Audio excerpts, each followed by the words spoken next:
Everybody, happy Monday. Derek Smith, founder of Plugin South LA here. This is one of a series of fireside chats and conversations that we've pulled together as a result of our Urban Tech Connect conference being shifted to the fall.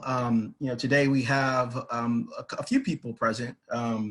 We have George Azih, who is the founder and CEO of LeaseQuery out of Atlanta, with Alton from JP Morgan Chase and the Disruption group over there. And then we have Deborah Langford, the executive director of Advancing Black Pathways, who is a partner around our Urban Tech Connect conference. Deborah will say a few words, and then we'll hand the floor over to Alton and George to kick off the fireside chat. For those of you who are zooming in and are not familiar with Urban Tech Connect, which is a conference that we launched 2 years ago in partnership with Mayor Eric Garcetti's office and a few other sort of stakeholders in and around Los Angeles. It's a conference that's devoted to supporting and nurturing African-American and Latinx founders. It's all about sort of connecting our communities to social capital and people that can help these founders grow, scale, and figure out how to set up shop in underserved and overlooked communities and to help build the talent pipeline that we know is there. You'll continue to see more conversations like this leading up to and following the conference. If you haven't heard of the conference, I would suggest you go to the pluginsouthla.com page, or you can go to utc.pluginsouthla.com to learn more about the conference. And without any further ado, I'd like to hand over the program to Deborah Langford, Executive Director of Advancing Black Pathways and a long friend from back in the day. And let's hear from Deborah. Sorry.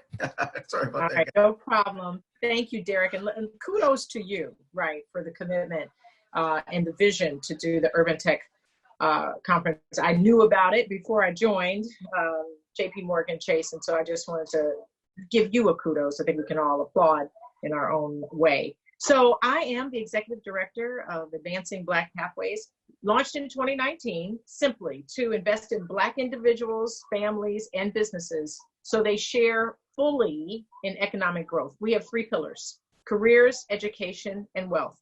And this initiative, today's event aligns with all of it. I got to thank my colleague who's joining us, Noah Francis, Vice President here at the Private Bank in LA, for suggesting that I join you. We were just chatting real quick in the green room. Don't worry, don't have any envy. There were no snacks and no beverages.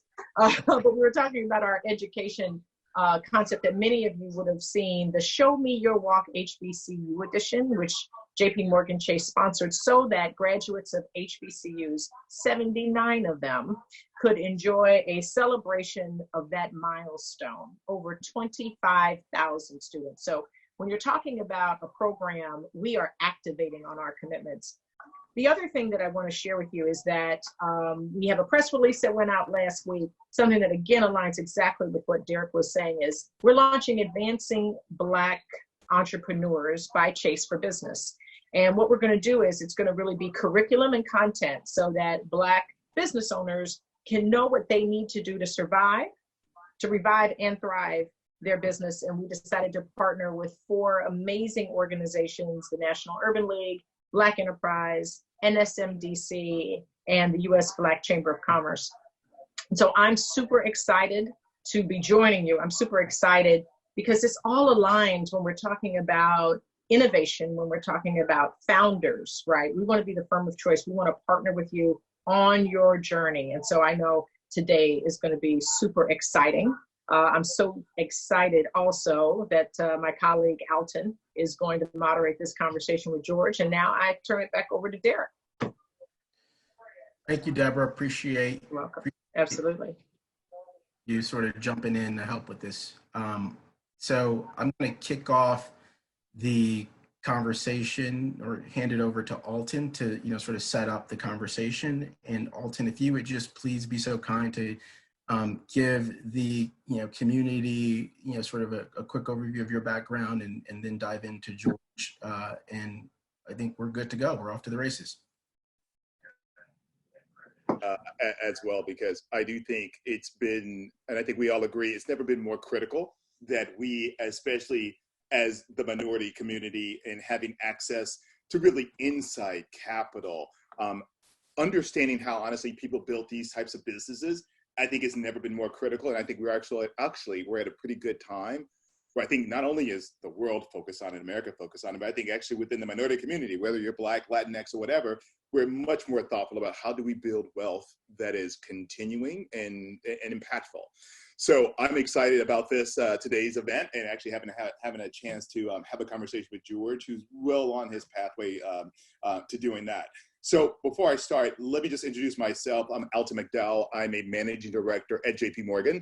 I've been at the firm now for 24 years, which is kind of surprising. Most of the time was in the investment bank, where I covered everything from the tech industry to media.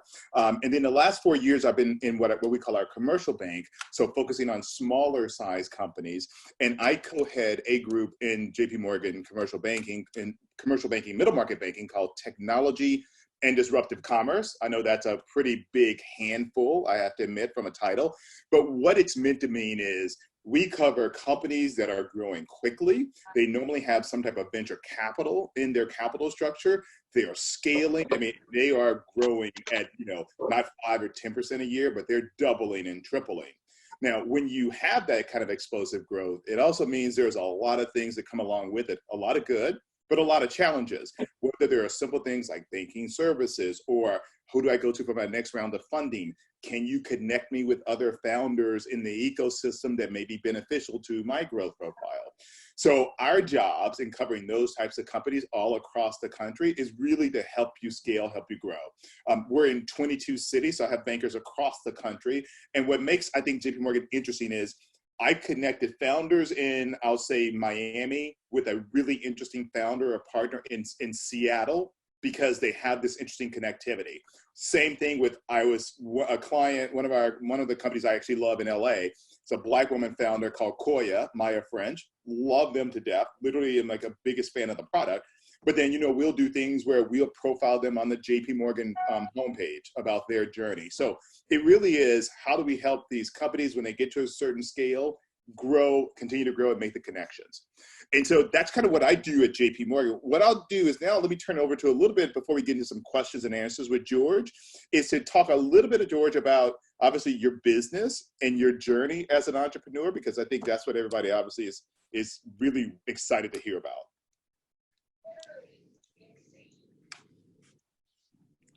Thank you very much, everyone. Thanks for having me. It's a pleasure to be here. I guess my entrepreneurial journey started with a problem, right? Like most people do. It was a problem that I had in my previous life, and I was trying to find a solution. I didn't start off. I like to say I'm kind of a, I know we've got some of my marketing people on here, and Karen hates it whenever I say this, but I'm kind of a charlatan when it comes to starting a company. I did not plan on doing it. I didn't, some people say they always knew they were going to start a company. I never really thought that. In fact, when I started the company, I was well on my way to changing careers to take the MCAT, right? I hated my job, hated everything about it, hated the lack of mobility that it provided. And I decided essentially that I was no longer going to be an accountant. I was going to go take the MCAT. So I actually started studying for the MCAT. And what happened was in March 2010, I decided to start this company, and what precipitated that, I guess. My main job was doing accounting research, and technical accounting and accounting research for a Fortune 500 company. And in that year, that company also changed their auditors from PwC to EY and Ernst & Young. And Ernst & Young decided that they were going to pay, because this was the first time audit for them, they were going to pay a lot more detail into the financials. And one of the areas they looked at were leases. And the company was just doing the reporting of leases incorrectly. And so my role, once again, was technical accounting research. And what that meant is I had to determine what the accounting boards, the FASB and the GASB and the EITF, specifically the EITF, the Emerging Issues Task Force, what those rules that they were considering making changes to, and making sure that the company would get the preferred accounting treatment that they wanted. And so essentially, I knew because of that role that the rules for lease accounting were changing. And here we are right now, and the company is not getting the accounting correct, right? And so when the rules do become a lot more complex, I figured that there'll be problems and challenges for companies all over the world. And so why not build something to solve it? And so that's why I said I was solving my own problem, because the controller, the chief accounting officer, tasked me with teaching all the controllers. This was a global corporation, how to account for leases, and so that's really where it all began. So, as you said, you start with a problem, as I think is so. Most founders start with a problem. You saw the problem. You're like, now I'm going to create my company. Tell us a little bit about that journey of saying, I didn't think about being an entrepreneur. That wasn't in my skill. That wasn't my skill set. Now, all of a sudden, I'm focused on solving a problem. I create a company. Tell us through that journey. And then how did you get funding for it? Because that becomes the other thing, right? You got to have the money to do all this. So I think the first thing that I think people should be clear about is you don't just go from a problem to a company, right? You start with a problem, right? You find a solution, right, in the form of, and that could be in the form of a product, right? Mm-hmm. And then after a while, that product evolves into becoming a company, right? And there's a lot of steps in between that, right? That has to happen. And the big one has to be luck and people, right? You need good people, right? That's the first thing. No one can do it on their own, right? If you try to do it on your own, well, first of all, you probably will never become a true company, right? You'll just be a product, right? So that's the first thing to get clear. As far as funding is concerned, the first thing I did once I realized that I was going to do this, once I made the decision in March 2010 that I was going to build a company. I reduced my burn rate, right? Completely reduced my burn rate. I was living off of $3,000 a month after tax, right? The second thing I did was I increased the amount of money that I was putting into my 401k, because the idea was I would loan against, this is awful financial advice, by the way. Please don't say George said to do this, but this is just my path, right? And so I reduced, I increased the amount I was contributing to be the max that you can contribute to your 401k each year, with the idea that I would borrow against it, which is an interest-free loan. So that's really how I funded it, right? Was using my proceeds from my 401k and also proceeds from my job. Yeah. I didn't really seek out capital. And I think it's good to say you reduce your personal burn rate, just to be clear about that in terms of burn rate. So yeah. Oh yeah. My burn, yes, exactly. My personal burn rate. Exactly. You look like a Spartan for a while. Absolutely. I still. It's funny. Up until 2017, I was still driving the same Toyota Camry that I had when I was in college, right? When I graduated from college, right? Yeah. When I graduated from college, I bought a Toyota Camry, and literally up until 2017/18, 2017, I still had that car, right? So whenever I see people that are trying to start businesses and be entrepreneurs, and I see them driving a Mercedes or a BMW, I'm like, you're already failing the first test, right? Because it's not about the amount of, sure, the delta between your car note between a Toyota and a Mercedes is probably $150, $200, right? But then think about the gas, right? Now you have to put premium gas in it, and every time you have to maintain it, when you have to change the tires, right? That's the mentality you have to adopt, right? Is I have to make sure that my personal expenses will not be a hindrance to building your company.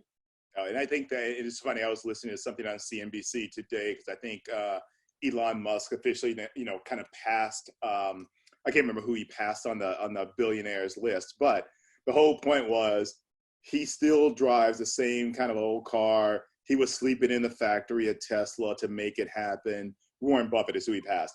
And back to that mindset, George, which I love, is it takes that type of mindset from an entrepreneur perspective when you're building the business, because it should be, and it sounds like, your thing was the only thing that matters is the business. Like that was the first and foremost, and the only thing that really was your focal point. Absolutely. Now, to be clear, I don't drive the Toyota Camry now. There's, in fact, Chris, my business partner, told me I was driving the Toyota Camry up until, I said, 2017. Chris was like, George, you have to get a new car. People will not come work for us if you drive this car that's 80% duct tape, right? So it was. But I think that is honestly the pathway of so many successful entrepreneurs. They all kind of have that same story. Now, continue to push a little bit of a thread here. You build a business. Tell us, for everybody who doesn't know, how much funding you've raised. And also, after you now have this funding, you have people that are working for you. You're a leader. You now have people's, in some regards, livelihood in your hands. You have your own livelihood. You have a business you're trying to go.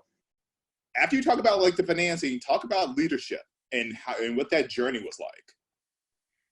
Well, you're always a leader, right? At the end of the day, you don't become a leader after you get funding, right? Right. You kind of learn as you go, right? As far as those leadership traits are concerned, right? You learn how to treat people with dignity, respect, right? And not harass them, right? Yeah. We've raised $40 million from Goldman Sachs. We raised that amount last year, and that's it, right? That's the extent of our that was a Series A. So, and how did life change for you? I'm gonna get back to the leadership topic, but I just want to continue that thought. How did life change for you now that Goldman's, they gave you $40 million? Like, when people give you $40 million, they kind of probably expect to have some say or some point of view. So how are you working and navigating that type of environment now? Well, I mean, we've always as a company tried to get other points of view, right? One of the good things about being bootstrapped prior to the Series A was you have no one to answer to, right? Right. One of the bad things about being bootstrapped is you have no one to answer to, right? So as a leader, you have to try to get people with different perspectives to be able to challenge you and move you, right? And I'll give a specific example. We are LeaseQuery is part of what's called Endeavor. It's a group it's an organization that helps companies grow. And I distinctly recall once we were having a meeting with the Endeavor people, and we're looking at our financials. At the time, we were only like 3 or 4 people in the company. Mm-hmm. And the Endeavor folks, we were like, we're going to hire 5 people. We're thinking of hiring 5 people. And they looked at us and they go, 5? I mean, we're looking at your numbers here. Your numbers are great.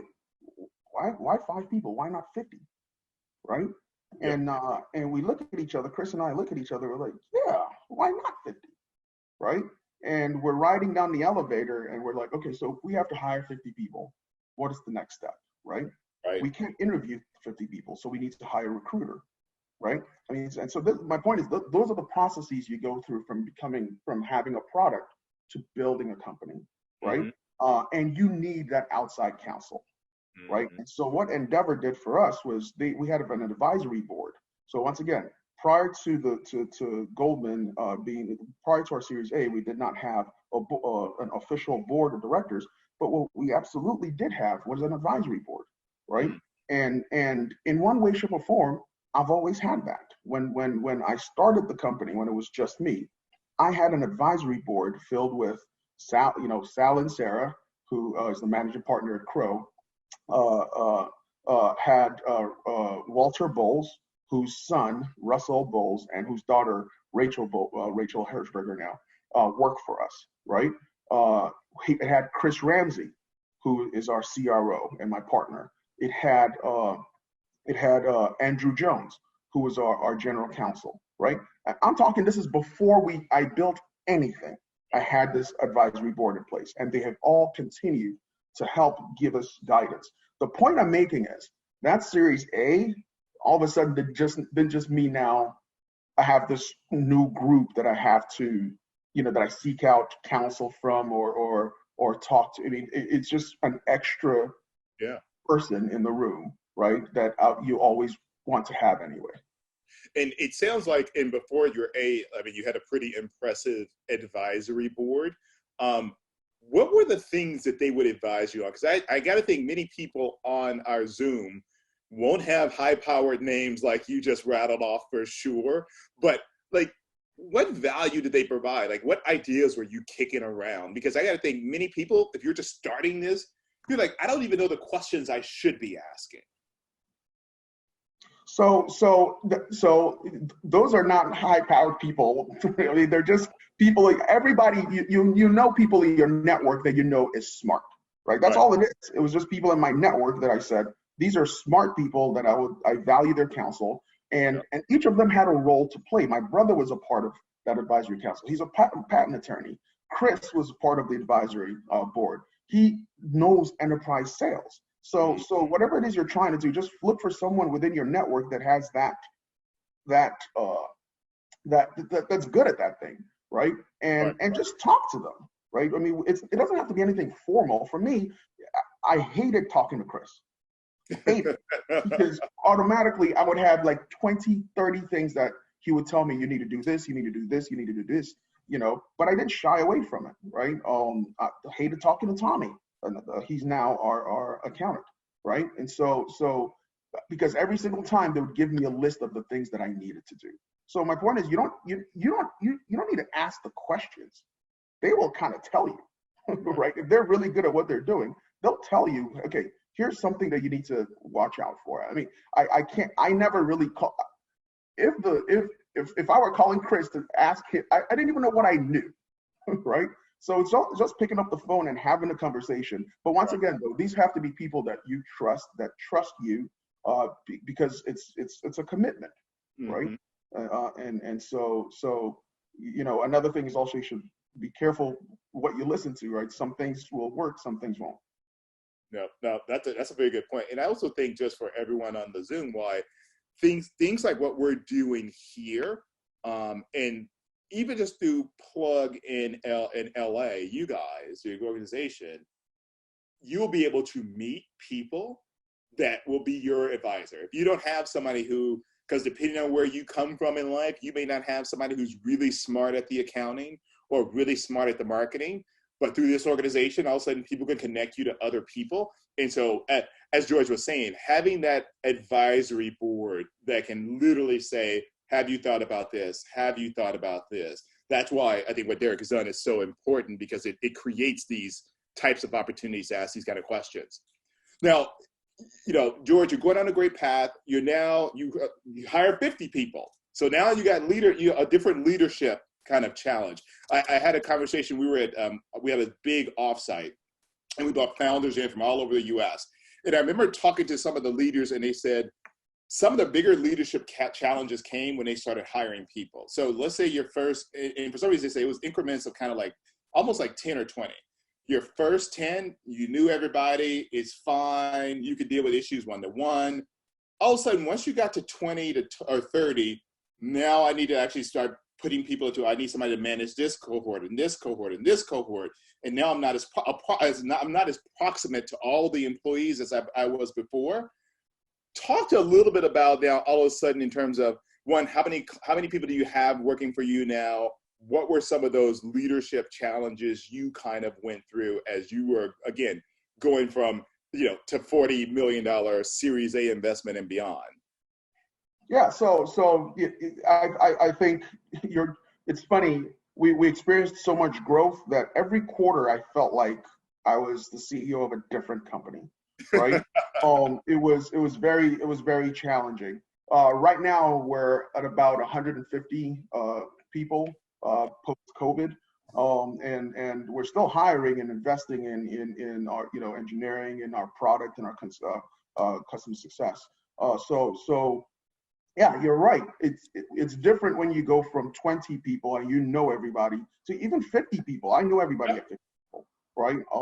And then when you start getting to past 100 is where things kind of get wobbly. But that's part of leadership, right? You have to have a good leadership team, and it starts and ends and continues with your people, right? I keep saying this. Our people are the reason we're where we are today, right? We have such a talented group of I don't even want to say group of individuals, but we have such a talented team, right? And every day I am amazed at what we accomplish, right? 100% remote, for instance, right? And we didn't skip a beat, right? I mean, this is a testament to your people. Now the thing is, though, your people have to feel like you care about them, right? They have to not just feel it, they have to know it, right? And that means being honest with yourself. That means sometimes being vulnerable, right? And that means treating them like you would yourself, right? I can't remember what I was reading, but I can't remember how I came across this, but I came across someone writing about one of our managers, Rachel, right? And what that person wrote was Rachel has never ever asked me to do something that she was not willing to do herself, B, she has not done herself, or C, she was not willing to help me do, right? That was such a powerful statement that I was touched, and I was so proud. I was like, that this is what I love about our team, right? And so your people have to let them know you care. And we also have to remove blind spots, right? In the midst of these protests, someone today asked me, what's your biggest failure, right? My biggest regret. And I thought about it, and I'm like, you know what? My leadership team is not as diverse as I would like, right? My leadership team is just not as diverse as I would like. And it takes something to be able to admit that and say, okay, so now what are you going to do about it, George? And so that's the challenge, right?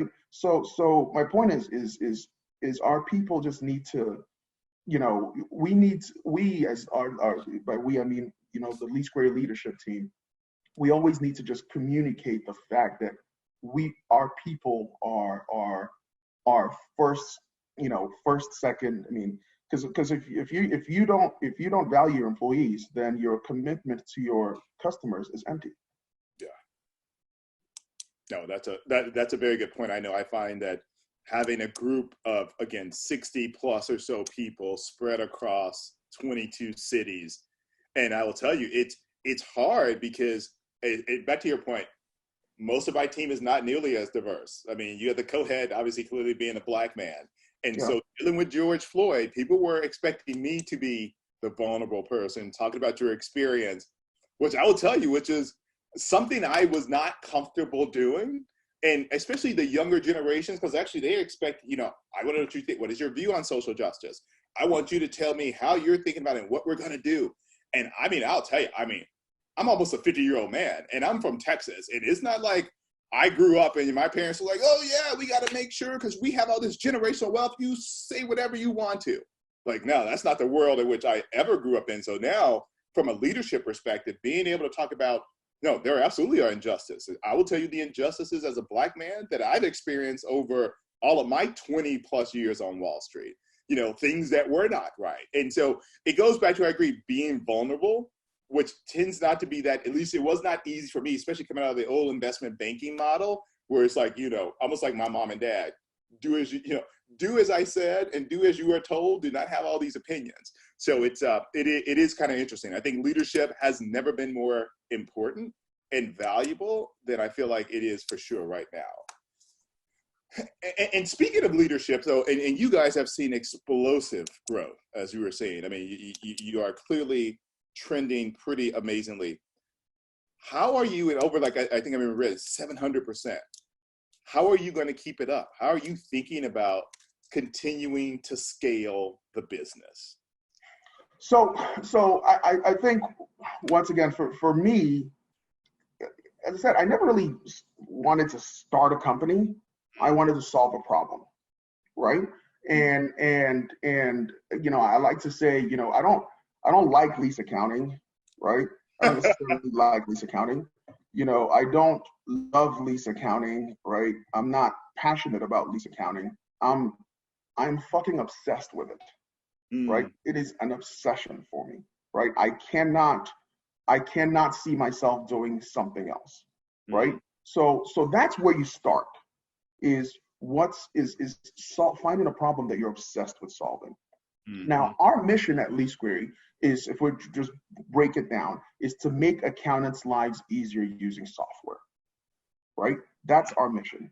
Make accountants' lives easier using software, if we're just boiling down our mission statement to what it means. And so what that means is our next thing is solving another problem for accountants, right? If you go to any accounting department for any corporation on the planet, you'll see a folder for the accounting department.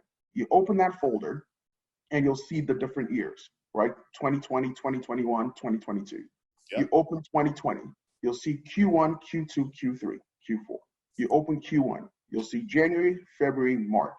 You open March, you'll see the names of all the individuals that work in that department.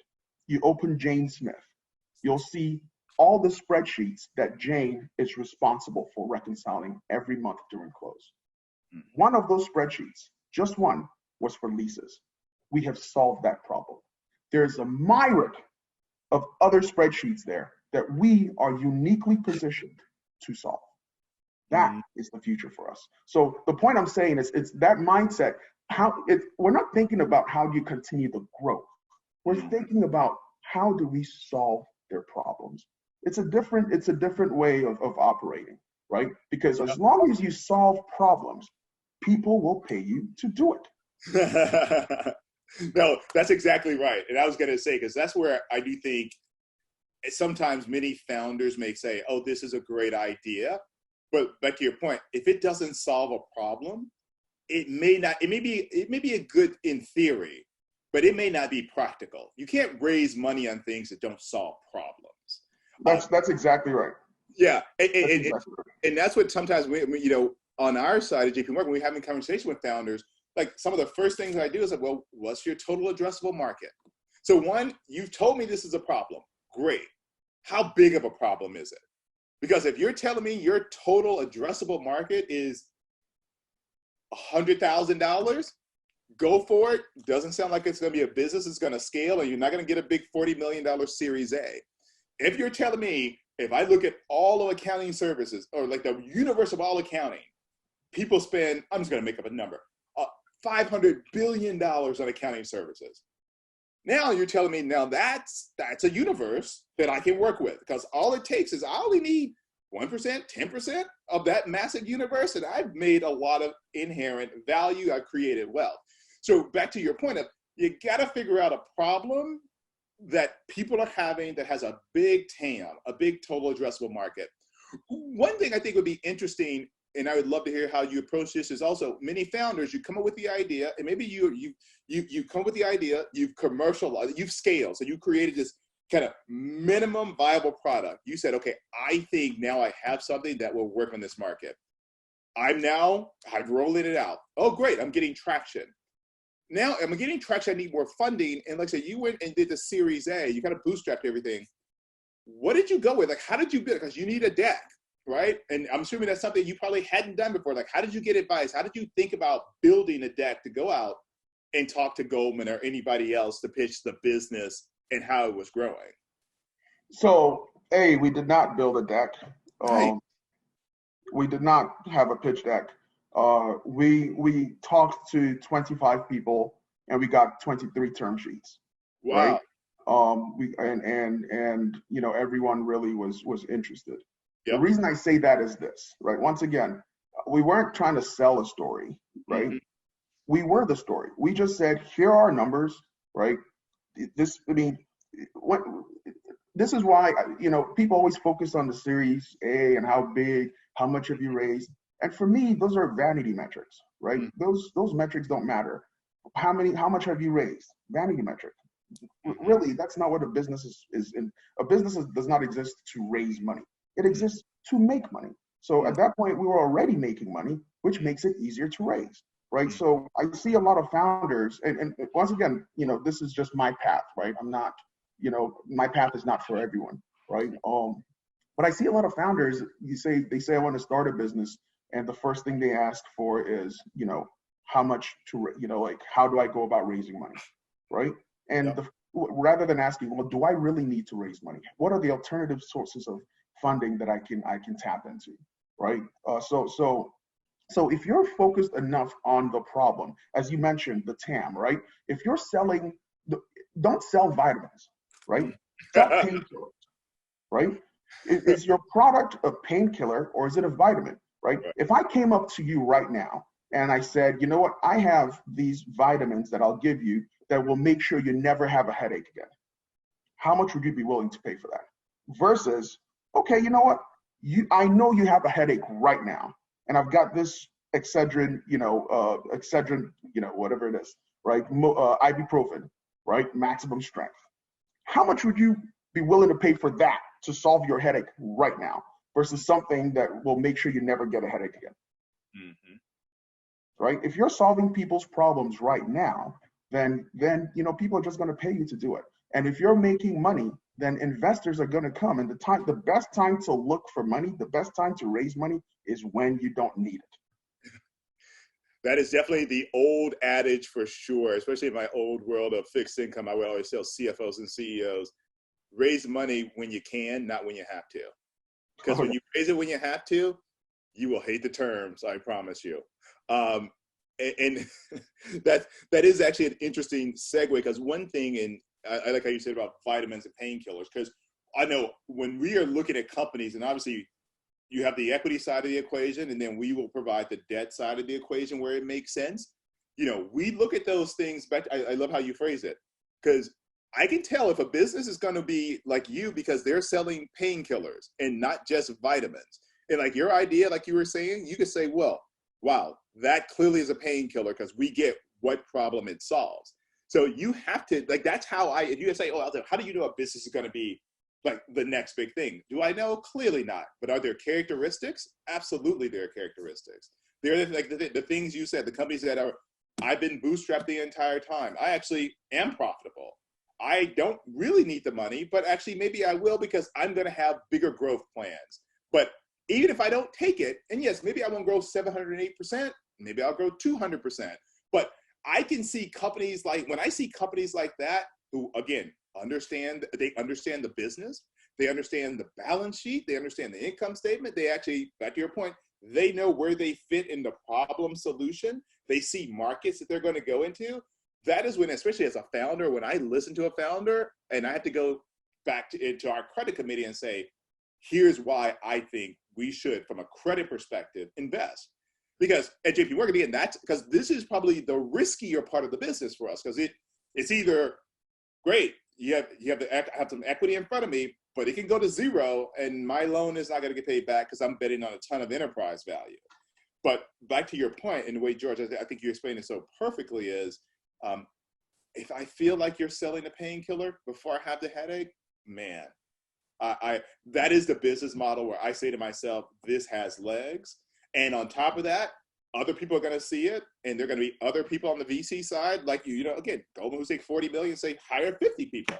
Like, that's the profile that I know when I think about. I know we're a little bit pressed on time, and I'm gonna open it up, and maybe we should probably go into questions a little bit here.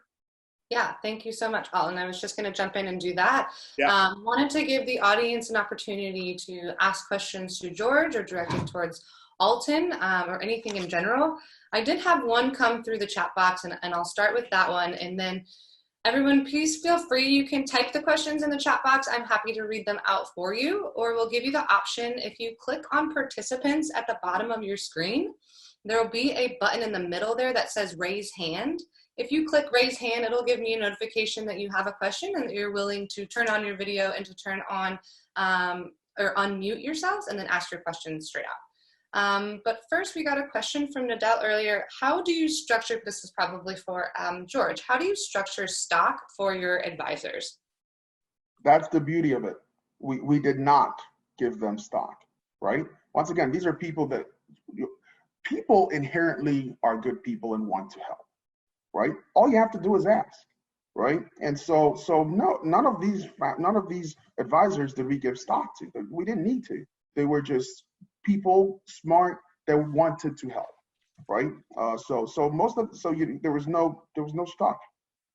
And I'm assuming, did you give your early employees, George, stock in the company? No, we did not. Oh, that's great. I mean, so let me tell you what the challenge is, right?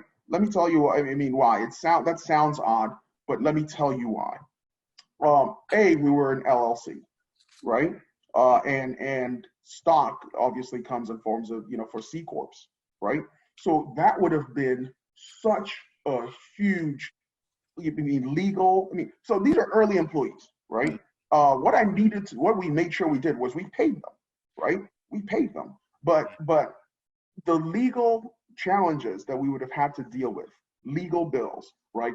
Structuring this format, how much do you give away?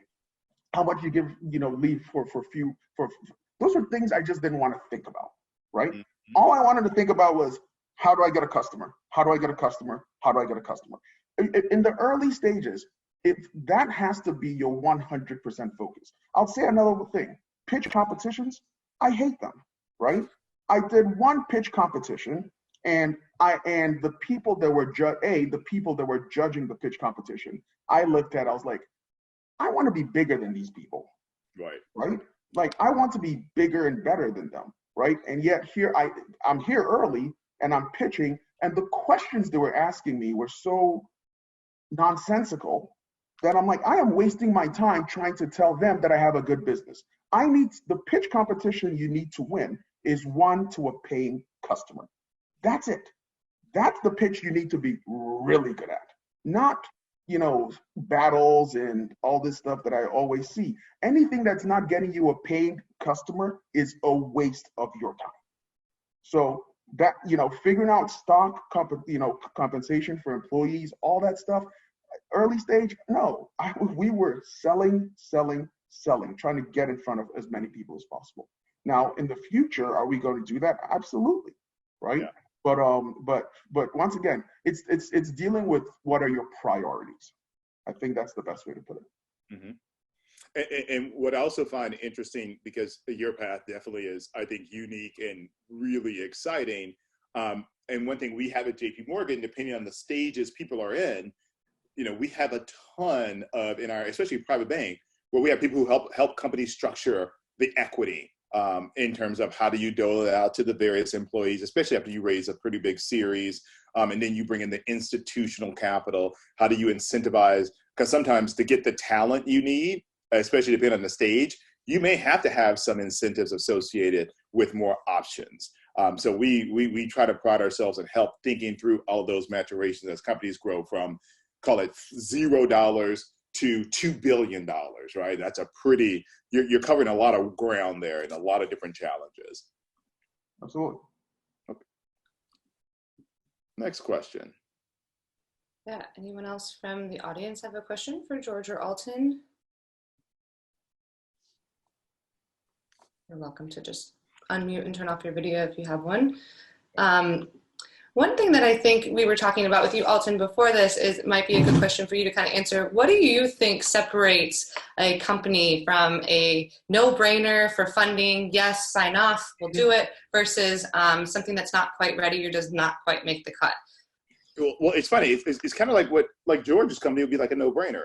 Because again, he's like, I'm profitable already. I don't need the capital. I'm already growing. Okay, yes, I got this investment that's going to turbocharge the business, but I didn't need it. Like, to me, that's the no-brainer business. It's a big market, and it's a market that just doesn't. I mean, look, that part of the business is accounting, and I'm an ex-auditor. I was at Arthur Andersen and Price Waterhouse, so I know for all their ills, accounting is not going to go away because business is not going to go away. So that's a market that makes a ton of sense. And what I love about the world today, everybody's looking at, I mean, I think about when I was an auditor out of school and I used to do, look at the folder, check this, do this, has this person done this? The world has changed. Like, innovation doesn't have to be that way. And so like George has created something that's innovative in a way that it'll always exist. Like, to me, that's a no-brainer. But all of a sudden, if you tell me, oh, guess what? I have the vitamins and maybe they taste a little bit different, that's a harder sell. Because, like, all right, there's 1,000 people making vitamins. If we're going to stay on the vitamin analogy, what makes yours special? Especially on the consumer side of the house for like consumer brands, that can become really challenging, right? There are so many consumer businesses out there, and all of a sudden, unless you are, oh, I created a completely brand new vertical on the consumer side, if I'm like something that I actually buy and eat, or obviously tech, if I create something clearly that is needed in a tech space, that's easier. If you're like the third or fourth mover in a particular space, and I'm depending on what the TAM is, again, if it's a small TAM and you're not the one or two leader, then it becomes harder. And then the other thing that really destroys credibility is not knowing the numbers. Like, you come in and you talk to us and it's like, okay, well, I'm just going to ask you the business questions we care about. Tell me about your margins. Okay, is this typical for the industry? Not. How can you get better margins? How much money you're spending on the consumer business? Okay, what's your CAC? I do want to know. Tell me your customer acquisition cost. How much? Again, how much is that client? What's your LTV? Like, I'm going to ask all this with customer flywheel. If you have products, SKU, how many SKUs do you have? How many are you retiring? How many are you actually introducing every year? What is your hero SKU? I am going to ask those questions. If it's tech, we're going to ask questions like, okay, again, I want to see cohort data. How long are the contracts? How long do they stay with you? How many people retire? Is it enterprise? Is it for small and medium businesses, or going to be for large businesses? Like, so all of those questions we're going to ask a company and a founder. And again, there's nothing worse if a founder doesn't have any idea, because then it's like, because like everything else, I'm buying your story. I'm buying the founder's view. I have to, if you can't, and I think George said it perfectly. Your pitch is a customer. If you don't have enough customers, you got to pitch me like a customer too, like to a certain extent, because if I'm going to give you capital on the bond side, on the debt side, like, make me feel like I have to be there. I have to be involved in the capital structure. So that would be my personal reaction to when I talk to founders. Thank you for that. Awesome. Yeah. Great advice. I see Ruth Young Loaiza, sorry if I butchered that, would love for you to unmute or undo your video and ask a question that you have. Hi, my question is for both George and McDowell. I'm sorry, I have an accent. No problem. Okay, so I used to clean houses for 23 years. I just quit cleaning houses about a year and a half ago. In the last couple of years, I've been able to get my first patent for my idea. I have done the beds, for about 20,000 times.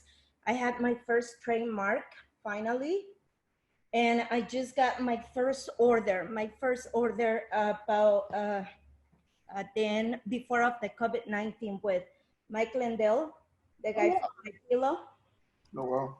Yeah. And I've been now, I'm trying to get the money for my first order. And last week, I love what you say, George, just ask people. I'm amazed to see that people are willing to help. I was able to raise almost $30,000 just last week among my friends and family. I still need more money, but I was told by one of the SBDC advisors that right now is the time where I need to get a loan, even if I don't need it.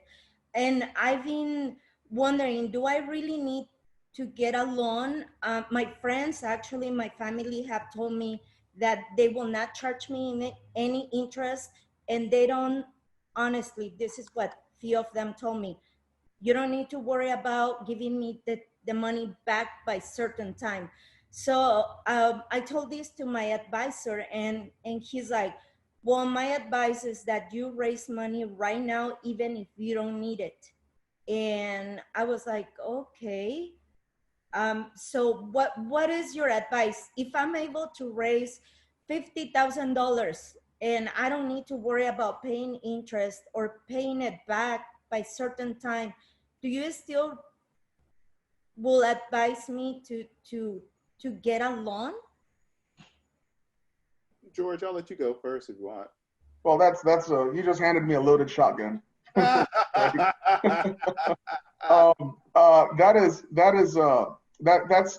a loaded question because, and it's one of those classic, it depends, right? First of all, you talked about investors and angel, friends and family round versus a loan, right? Two very different structures, two different financial covenants, right? And so that's where you have to, you just kind of have to decide. A loan, you'll at some point will come due and you'll need to pay that back, right? And so even if it goes belly up, you still owe that money, right? Yeah. So that's the risk. If you raise money from an outside investor, then that's different, right? Because if it goes belly up, then you don't have to pay that money back, right? So once again, it just depends on what your appetite for risk is and what you plan to do with the funds. Yeah, I was going to ask that, Ruth.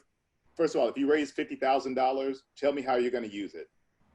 So to place the first order, to get the photographs for my product, to get a video, to get the website done.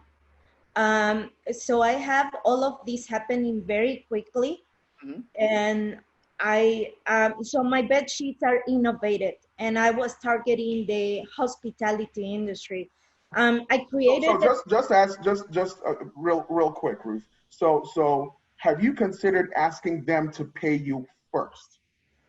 Right? I did, but they don't do that. So Mike Lindell, My Pillow, it's a well-established company, and so I asked them to give me money in advance, but they're like, no, this is not the way it works. They're basically allowing a brand new product that has no traction, nothing to be on their platform because they believe that the bed sheets are gonna do well.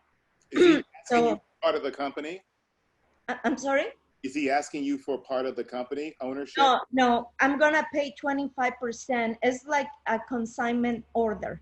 Okay. So I'm gonna pay them 25% of my profits. Yep. Yeah. And one of the I know nothing about about commercial, B2C. That's not, that's not my thing at all. So I'm not sure how much. I was going to say, because here's my questions, Ruth. One question is back to, I think the way George says it, what problem is it solving? Just so I'm clear about what the bed sheets do. When you lay on your bed and the bed sheet comes from the corner, or while you're sleeping and you wake up and the bed sheets are off the mattress, or me as a maid, I did that every day, and I was doing 3 to 7 beds daily. It will be a big waste of time trying to put the bed sheet on the one corner, and when you were coming on this side, the bed sheet already pop off, or they will rip in the corners. Okay. And so that's among some of the problems that the bed sheet solve. Understand. I was going to say the only other thing is, it sounds like you do need to raise the money. At first I thought it was going to be optional, but it sounds like if you're going to get the product out, you're going to have to get the money somehow. And again, if you can do friends and family, that may be better, because back to George's point, if you raise debt, especially from a third-party investor, it's debt. You owe it. Most likely there's a personal guarantee because you're just starting out. So that means all of a sudden the laws reach into your own personal home, because if you have to sign a personal guarantee on $50,000. Yeah. So I guess my question was that should I still get in debt or get a loan when I'm able to raise the money from friends? Because he said that at some point I'm gonna need more money. Right. And I thought, okay, I don't know. I mean, I used to clean houses. I did that for 23 years. And now I'm diving into this entrepreneurship 100%. But that's So like George said, though. George is like, he bootstrapped his entire company until he decided, yeah. you know what, I'm going to raise a round. I mean, you can, I mean, again, not that I'm your advisor, but you clearly, if you can get debt, great. But if you can do bootstrap friends and family, you got to have a little bit more flexibility, because here's the thing about debt. When those payments come due, depending on who it's from, if the pandemic is going on and you hadn't sold a single sheet, you have to come up with the money somewhere. Yeah. Right. So that's why equity is a little better in some cases, especially in the beginning. Okay. Ruth, thank you so much for that. And just in the interest of time, I'm just going to jump back in here, guys. Ruth, I put in a plug for my email address. We have several series that help early stage founders get connected to a network, get connected to people like Alton and George and people that are involved in the Plug-in South LA community. And I would be happy to share more information about those programs and find out more ways for you to kind of get connected into this world, into this ecosystem in South LA. And, you know, just as we're hitting 1 o'clock, I wanted to thank Alton and thank George so much for being here today and for everyone for joining in. This was incredible conversation, great advice. Thank you so much for being involved. Derek, if you wanted anything else to say before we sort of wrap up and say goodbye, I'll turn it to you. Thank you, Amali. Thanks for that setup, and thanks to Alton and George for having this conversation. There's only so much we can cover in an hour. There's so many nuances to this process and this journey. So thank you all for shedding light on as much as you could, given the time constraint. I would encourage any of the founders on the call, on the Zoom meeting, to email us, get in touch if there are any other sort of follow-ups that you have for George or Alton, and we'll make sure they get routed to the appropriate folks, for any questions that we weren't able to answer here. So thank you, and really appreciate. Yeah, hey, Derek, can I just say thank you again? This is Deb. I was so happy to participate in it. We put our information for JP Morgan Chase, Advancing Black Pathways and Entrepreneurs. I want to say thank you. I took a lot of notes, and the whole thing around the mindset was amazing. And so I just want to congratulate you and everybody who put this together. And George and Alton were fantastic. And thank you again, Noah. We are super excited to be the firm partner for you on this. And we hope that people will start with JP Morgan Chase. Yeah. Thank you for that. Thank you so much. Thank you for that. And everyone stay safe. We got a lot of work to do this year. I got to get my in. It's 2020. This is an election year. Whatever you're going to do, be active, be vigilant, volunteer at poll booths in November, and just, do your responsibilities as, American citizens in one of the greatest democracies, but challenged around the world. So that's all I'm going to leave you with. Get in touch, and hopefully we'll see you at the Urban Tech Connect conference. Great. Thank you so much, everybody.